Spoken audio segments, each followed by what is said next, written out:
एक बौद्ध भिक्षुक और उनका शिष्य एक जंगल में कुटिया बनाकर रहा करते थे। बौद्ध भिक्षुक अब बूढ़े हो चुके थे और उनका शिष्य अभी जवान था। बूढ़े बौद्ध भिक्षुक एक बहुत ही बड़े ध्यानी व्यक्ति थे। जब वे ध्यान करने बैठते तो 2-2 दिनों तक ध्यान ही करते रहते।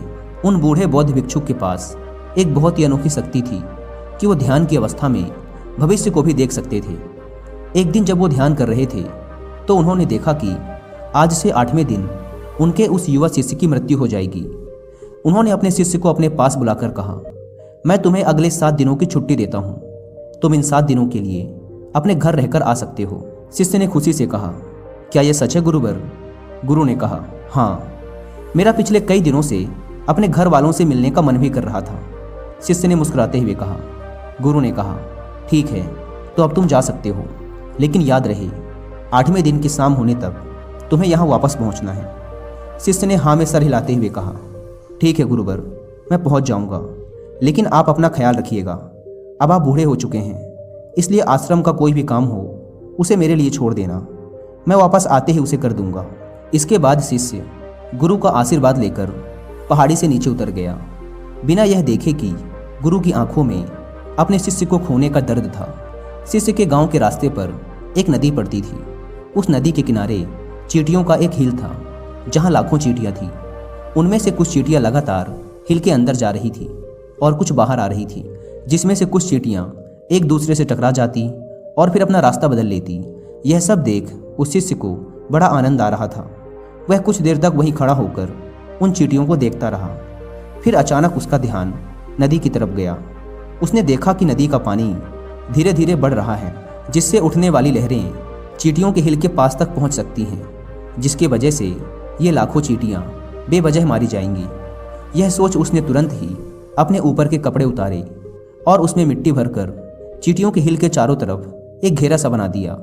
साथ ही उसने बड़े ही कलात्मक तरीके से मिट्टी को काटकर एक छोटी सी नाली बना दी, ताकि लहरों से आने वाला पानी नाली के माध्यम से वापस नदी में चला जाए।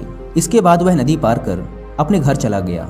घर पहुंचने के बाद उसके 8 दिन कब बीत गए उसे पता ही नहीं चला। 8वें दिन उसे याद आया कि आज शाम तक तो गुरु ने आश्रम में वापस लौटने का आदेश दिया था। उसने उस रात ही अगली सुबह आश्रम के लिए निकलने हेतु सारी तैयारी कर ली थी। सुबह होते ही वह आश्रम के लिए निकल पड़ा। उसे उम्मीद थी कि वो शाम होने से पहले आश्रम वापस पहुंच जाएगा। शाम हो चुकी थी। यहाँ गुरु आश्रम में बैठे बैठे यह सोच रहे थे कि आज तो 9वां दिन है, अब तक तो मेरा शिष्य इस दुनिया को छोड़ चुका होगा। वो इस बात से काफ़ी दुखी थे कि वो मरने से पहले आखिरी बार अपने शिष्य को देख ना सके। गुरु बैठे हुए ये सब सोच ही रहे थे कि उन्हें दूर से एक इंसान आता हुआ दिखाई दिया। उन्होंने ध्यान से देखा तो चौंक गए। अरे, ये तो मेरा शिष्य है। गुरु ने दौड़कर शिष्य को गले से लगा लिया, लेकिन वो इस बात से अचंभित भी थे कि 8 दिन बीत जाने के बाद भी अब तक वो शिष्य जिंदा कैसे है। गुरु ने शिष्य से कहा कि यहाँ से जाने के बाद तुमने जो कुछ भी किया है मुझे बताओ। तब शिष्य ने चींटियों वाली कहानी गुरु को सुनाई। कहानी सुनते ही गुरु को यह समझते देर न लगी कि शिष्य ने लाखों चींटियों की जान बचाई थी और उसके इसी कर्म का परिणाम है कि शिष्य को एक लंबा और खुशहाली भरा जीवन प्राप्त हुआ है। कहानी सुनने के बाद गुरु के मुंह से अनायास ही निकल गया कि कर्मा लौट कर जरूर आते हैं। शिष्य को गुरु की इस बात का मतलब समझ नहीं आया, लेकिन उसने पूछा भी नहीं और चुपचाप अपने आश्रम के कामों में लग गया। अगर हम अपनी ज़िंदगी में देखें तो इसे खुशी खुशी जीने का सबसे आसान तरीका है कि हम अच्छे कर्म करते रहें। इस कहानी की तरह यह जरूरी नहीं कि अच्छे कर्म हमारी उम्र को लंबा ही करेंगे, लेकिन इस बात की गारंटी है कि अच्छे कर्म हमारी ज़िंदगी में आने वाली दुख और परेशानियों को कम जरूर कर देंगे।